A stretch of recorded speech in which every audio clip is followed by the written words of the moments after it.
আমাদের বাংলাদেশের কুখ্যাত বিখ্যাত নাম্বার 1 টিকটকার যাকে আমরা প্রত্যেকটা মানুষই চিনি, সে একটা মিউজিক গান বের করেছে। ফাইনালি আমাদের নিউ সং আপলোড হয়ে গেছে আফটার লং। হ্যাঁ, সে একটা মিউজিক গান বের করছে, আর একটা মিউজিক গান করতে গিয়ে আসলে যে টাকা খরচ হয়েছে তা কিন্তু এই টাকাগুলো ওঠাতে হবে। এইটা কি কোনো কথা ভাই? একটা মিউজিক গান বের করছে, আর একটা মিউজিক গান দিয়ে আসলে সে মনে কয়েক কোটি ভিডিও বানিয়ে ফেলেছে।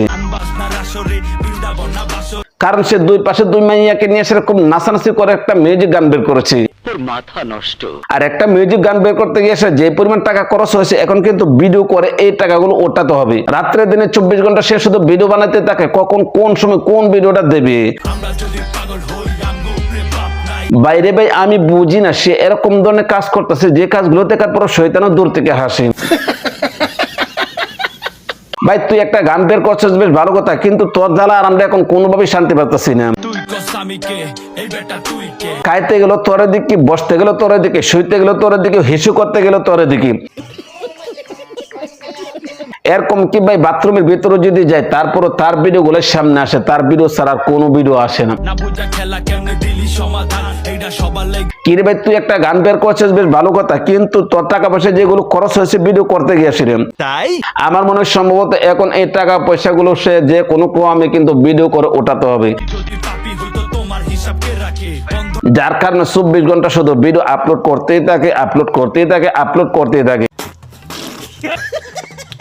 বাইরে ভাই আমাদের দেশের মধ্যে দুইটা মানুষ আছে, যে দুইটা মানুষকে নিয়ে আজ কথা বলো আপনাদের সামনে। বলো বাবাজি। হ্যাঁ বাবাজি বলতাছি, আমার কথা হচ্ছে সে একটা গান বের করছে, বেশ ভালো কথা, তুই গান বের করতে পারস, কিন্তু তুই যেরকম ধরনের যে একটা গান বের করছো, তোর গান দেখার পর আমাদের মাঝে মাঝে ওকে ওকে মানি ভাই বমি আসে। এটা কি কোনো ধরনের কোন গান হতে পারে? ভাই তুই এক গান দিয়ে আসলে এরকম ধরনের ভিডিও বানানো শুরু করে দিয়েছিস, এখন তোর জ্বালা আর আমরা কোনোভাবে বাঁচতে পারতেছি না। একটা মিউজিক গান বের করেছে, একটা মিউজিক গান বের করতে গিয়ে সেটা যে তোর টাকা পয়সা খরচ হয়েছে, এখন তো এই টাকা পয়সাগুলো যে কোন ক্রমে ওঠাতে হবে। যার কারণে কিন্তু এখন সে 24 ঘন্টা শুধু ভিডিও আপলোড করতেই থাকে, আপলোড করতেই থাকে। বাইরে ভাই কোনোভাবে তার জ্বালা আর আমরা কোনো দিক দিয়ে বাঁচতে পারতেছি না। আরেক দিকটা হচ্ছে আমাদের প্রিন্স মামুন। হ্যাঁ, সে গেছে হজ করার জন্য, কিন্তু হজ করতে গেছে নাকি ওই জায়গার মধ্যে শয়তানি করতে গেছে। সে হজ করতে গেছে, ভালো কথা, হজ করবে, আল্লাহ তাআলা তোর হজ যেন কবুল করে, কিন্তু তুই যেসব ধরনের কাজ করতেছিস, তোর কাজ দেখার পর শয়তান এখন দূর থেকে হাসতেছে আর বলতেছে, আহারে, শয়তানে বলতেছে বাইরে ভাই আমি কি শয়তানি করি, কিন্তু আমার চাইতে বড় শয়তান হয়ে গেছে হে। হজ করার পরে যখন একটা মানুষ এরকম ভাবে জুব্বা পরে মাথার মধ্যে পাগড়ি পরে নাচানাচি করতে পারে, তাহলে সে শয়তানের চাইতে কম কি? মাথায় তো এক ফোঁটা বুদ্ধিও নাই, পড়ালেখা করছস ভাই? শয়তানের চাইতে কিন্তু কোনো দিক দিয়ে সে কম না। যদি শয়তানের চাইতে কোনো দিক দিয়ে কম হতো, তাহলে কি আর জুব্বা পরে এরকম ভাবে নাচানাচি করতো? ভাই আমি বুঝলাম না, তুই কি হজ করতে গেছিস ওই জায়গার মধ্যে, নাকি তুই ওই জায়গার মধ্যে এরকম ভাবে টিকটক করার জন্য গেছিস? আমার তো ভাই সম্ভবত সে হজ করতে যায়নি, ওই জায়গাতে গেছে টিকটক করার জন্য। কারণ একটা কথা আছে না, যে যে জিনিসটা করে অভ্যাস আছে সে কিন্তু কখনো কোনো সময় এই জিনিসটা ছাড়তে পারবে না। এ গেছে হজ করার জন্য, হজ করতে গেছে না, ওই জায়গার মধ্যে গেছে পাঞ্জাবি পরে এরকম ভাবে নাচানাচি করতে গেছে। একটা গেছে হজ করার জন্য, ওই জায়গাতে আল্লাহ তাআলাকে পাওয়ার উদ্দেশ্য কত মানুষে কত কান্নাকাটি করে, আর সে হজ করতে গিয়ে এরকম ভাবে টিকটক ভিডিও করে নাচানাচি করে জুব্বা পরে।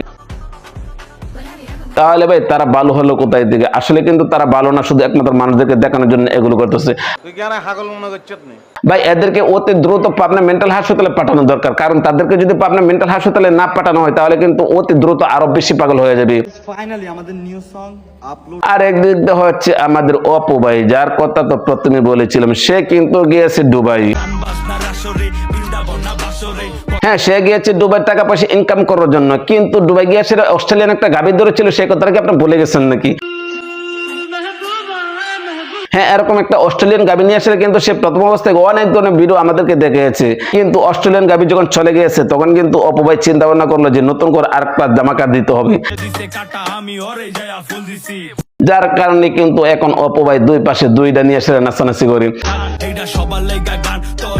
বাইরে ভাই তাদের কথা বলে কোনোভাবে শেষ করতে পারবো না, এরা হচ্ছে দুনিয়ার মধ্যে সবচাইতে বড় প্রতিবন্ধী। নিঃসন্দেহে তুই ঠিক কথা বলেছিস। এই প্রতিবন্ধীগুলো যেসব ধরনের যে কাজগুলো করতেছে, এই কাজগুলোকে আসলে ঠিক করছে না বেঠিক করছে? ভিডিও কেমন হয়েছে কমেন্ট করে জানাবেন, ভালো লাগলে লাইক করবেন, পেজ থেকে দেখে থাকলে পেজটা ফলো করবেন, চ্যানেল থেকে দেখে থাকলে চ্যানেলে সাবস্ক্রাইব করে পাশে থাকবেন। তো আজ এই পর্যন্ত রাখলাম, ভালো থাকবেন, সুস্থ থাকবেন, আসসালামু আলাইকুম।